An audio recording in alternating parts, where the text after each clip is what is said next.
Hey everybody, welcome back to the K2N Online Paddle School. We're back here on YouTube, and this week we're talking about the importance of allocating your training time on drills. Drills are the quickest and most efficient way to convey new concepts and new muscle memory pathing. Muscle memory is defined as the range of motions that your mind has preset. Your mind sends electrical signals to your nervous system, to all the muscles and fibers of your skeletal and muscular system to allow it to perform function. As you do specific exercises, those neural pathways become more and more defined. If you complete a motion 1,000 times in an identical way, when you do it the 1,001st time, you are going to do it very similar to those other 1,000 times. This is great for paddling. As we go through our repetitions, it is nearly an identical forward stroke motion that allows us to be successful. Becoming adept at that is based on your muscle memory. The problem with this is if you define poor pathing, poor technique,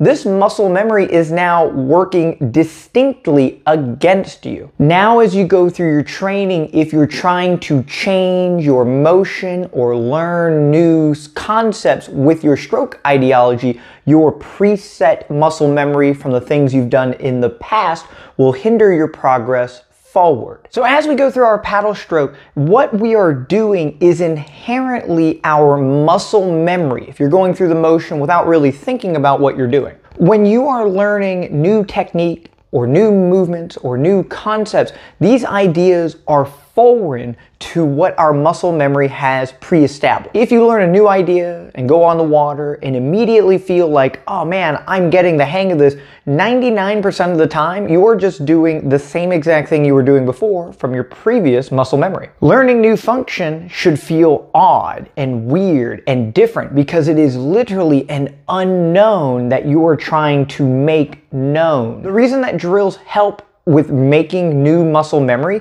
is we go through very extreme ideologies with our paddle stroke, and our mind can make more and more sense of the pathing and the movement. If a paddler is struggling to use their top hand efficiently and is not pushing down far enough on the stroke, defining new muscle memory using drills would look like using the top hand to an extreme of pushing the top hand all the way down to the water.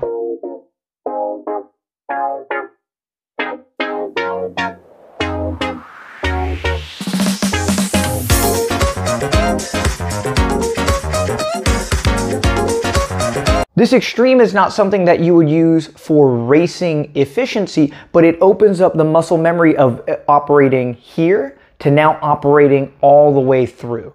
Going to the opposite side of the extremes allows your mind and body to understand what you're doing. If you don't do drills and you've done millions of paddle strokes, going through them like this, and you think, okay, I'm gonna use my top hand to push down, but I'm just gonna do it during my next training. If you do not slow down and think about what you're doing and you think, man, I'm really driving my top hand down further now that I'm thinking about it, you're still operating in the same way.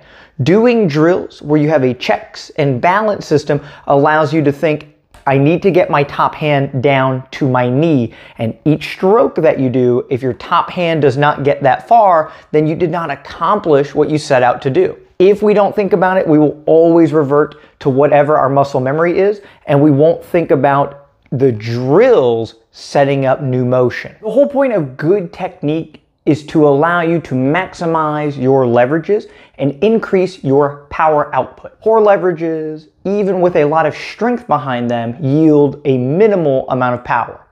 So you're exerting a lot of energy, low power output, you're tired, and the boat isn't moving fast. Maximizing your leverages allows you to input a small amount of strength and go very fast with your power output. You're not working so hard, but you're yielding a very high boat speed. This is the spectrum that we want to get closer to. All of our videos here on YouTube allow you to understand what we're trying to do with good leverages. Knowing what you want to aim for allows you to set up yourself for success by introducing drills to accomplish these ideas. On the K2N Online Paddle School, we have just launched 60 drills for the outrigger canoe and the surf ski that you can implement and use to make your muscle memory more efficient. If you're part of the online school, you can send a short video clip that is not a full video review. I can assess it, watch it, show you what I see, and send you a series of drills to perform to help clean up some of these ideas. Even knowing some of these ideas, if you don't implement drills and spend time dedicated to going through these different motions, you will always revert back to what you have been doing previously. In this video, I'm going to have 2 full segments of one outrigger canoe drill example as well as one surf ski drill example, and just know there are 29 more of each of those for 60 total. The last reason that drills are so important is learning new movement comes internally. Your brain dictates how you use your entire body. There is no external system that will force and check your motion to be a specific way. It's a popular concept that if I get this paddle or if I'm using this device, my motion will clean itself up without me having to do it. Unfortunately, this is fantasy. You have to be in control of understanding your motion, forcing yourself to go through that motion, and establishing your own muscle memory. You can introduce any tool and still use it incorrectly. Just because you have a screwdriver in hand, it does not prevent you from using it like a hammer. You have to be the one to know how to use your tool properly. The shapes and concepts are there to not be a hammer, but you can take it and wield it however you want because all of that is intrinsic in nature. Spend the time dedicating your time and effort to forcing yourself to learn these concepts and movements, and don't waste time waiting for something to come along to make you do it. It is up to you to be a better paddler. Thank you guys so much for checking out the video, and don't forget to check out the K2NOnlinePaddleSchool.com. We have every possible resource to make you a better paddler going into the next year. We're gonna conclude this video with those 2 example drills that are found on the website. If you ever have any questions, feel free to reach out, email, live chat on the website, any way to get in touch. I'm here to help you 24/7. Thank you all so much for the support, and we'll see you guys next week for the next quick tip video.